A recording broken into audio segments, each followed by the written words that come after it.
Can you share a bit about your journey in football and how it's shaped you as a coach? Yeah, interesting question. My journey in football has really been a player for many years. Enjoyed the concept of watching kids develop through different training methods and things like that. So it was really interesting that I was approached by Tony Fuda. We worked together. He was the president of the club back then, and he approached me and said that would I be interested in a coaching role? And we used to talk football every day. And I said, look, if you really need someone to help, reach out and I'll see what I can do.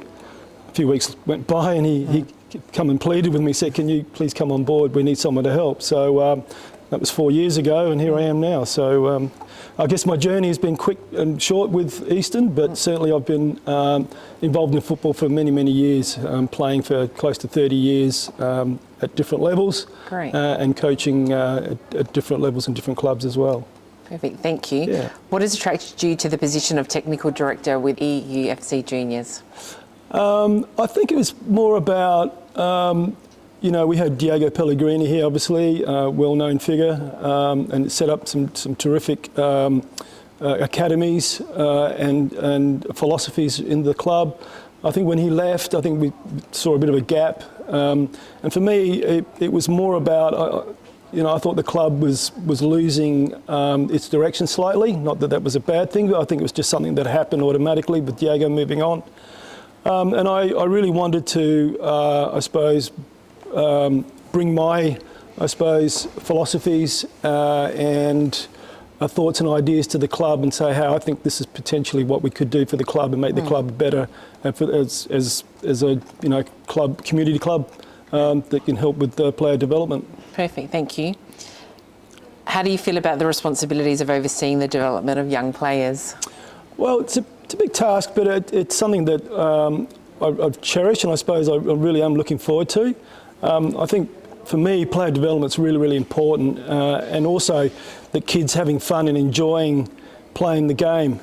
So part of that development is really making sure the kids are the centre of everything we do, from a coaching and playing philosophy right up to junior development and how we approach our youth development programs. We really want to make sure the player is really the forefront of our thought and give them the opportunity to develop as best as they can.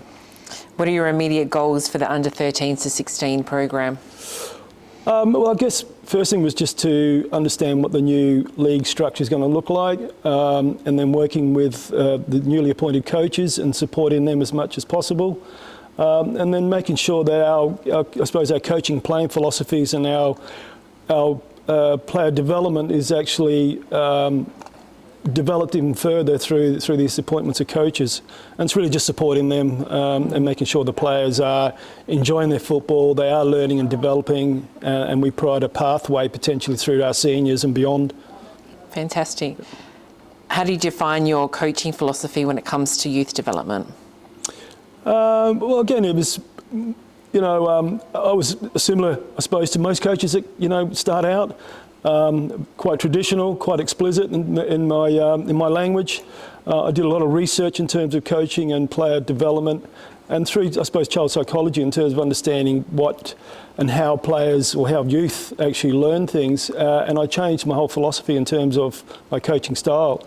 It was more about creating problems and giving the kids options to work out the solution to those problems. So it was really, creating a problem and getting the player to resolve the problem themselves, so rather than guide them through that. And this is, I think, a fundamental of learning how to play the game and how to get better at it. What training methods do you believe are essential for young players to succeed? I think it's about making training internalised. That means really self-assessment or self-evaluation of what their strengths and weaknesses are, really tapping into what their strengths are and really building on that, but also understanding where there's areas for development and what they need to work on. And so that becomes a self-assessment, self-evaluation, and really, I suppose, challenge themselves to actually make mistakes and not be afraid to make mistakes, and to really work on those areas for improvement and embrace learning through making mistakes. And having that personal connection with them as well. Absolutely. Yeah. You know, getting to know the kids and really understanding, you know, what they do outside of football, you know, what school they go to, what food they like, or, you know, what their siblings, who their siblings are, and the other things that attract them outside of football is really, really important as well. Yeah, exactly. Yep. How do you plan to support the coaches you will be overseeing for the 2025 season?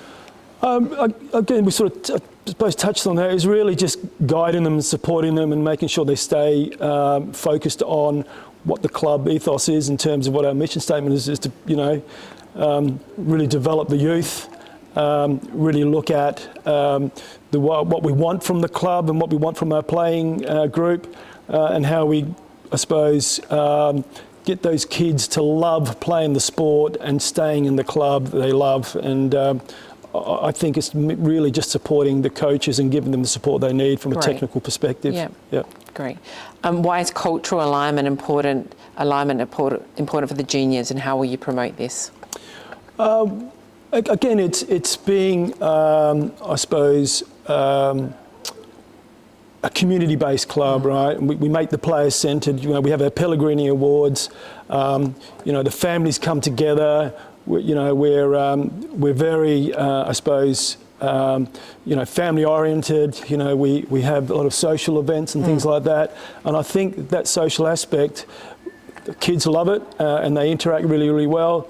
And even at, you know, 13 to 16 years is the same thing that happens there. But I think the parents really enjoy coming to the club and the culture that we try to instill in the club, right from, you know, the president right down to the coaching. Right? I think it's really important that we provide that community feel and value all our players, absolutely, where they play and how they play. Absolutely. Yep. So just our final question, what message would you like to convey to the players, the parents and the community as we embark on this journey? Well, the club's growing, and we see some some exciting times for the club coming ahead. The new structure brings some challenges with it, but with that, I think with the appointment of new coaches, I suppose the direction and the management team that we have in place at the moment has a vision, and that 5-year plan or 10-year plan, whatever that looks like, is something that I think that will just take the club forward. We've got new premises. You know, the number of players we're seeing come through the club is increasing, and I think Eastern is being recognised as a club. You know, that's going places, and I think that's a really, really great thing, and that excites me, and that's one of the reasons why I love coming to the club and coaching here. Perfect. Yeah. All the best for this season 2025. Thank you very much.